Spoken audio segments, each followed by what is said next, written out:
অনেকে বলছেন তেল নেই তো কি হয়েছে, ইলেকট্রিক বাইক তো আছে। এটা কিন্তু বাংলাদেশ, মনে রাখতে হবে। এখানে যেখানে ফ্রিজ চালাতেই ভোল্টেজ পাওয়া যায় না, সেখানে হাই স্পিড ইভি চার্জ করার অবকাঠামোটা আসলে কোথায়? মানুষ না পারছে তেল নিতে, না পারছে চোখ বন্ধ করে একটা ইলেকট্রিক বাইক কেনার জন্য। কারণ ইলেকট্রিক বাইকের কালচারটা বাংলাদেশে একেবারে নতুন। তার উপরে আহ, অনেক কোম্পানি আসছে যেগুলোর আসলে কি বলা যায়, জন্ম পরিচয়টাও সঠিক আছে কিনা সন্দেহ আছে।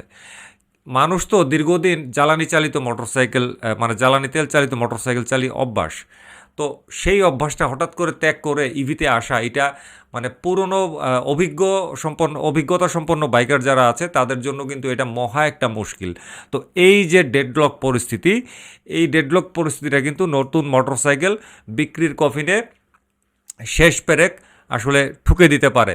যদি মানুষজন বাধ্য হয়ে, মানে জোরপূর্বক বাধ্য হয়ে ইভিতে শিফট হয়ে যায়, তখন কিন্তু কি মোটরসাইকেলের কফিনে শেষ পেরেক।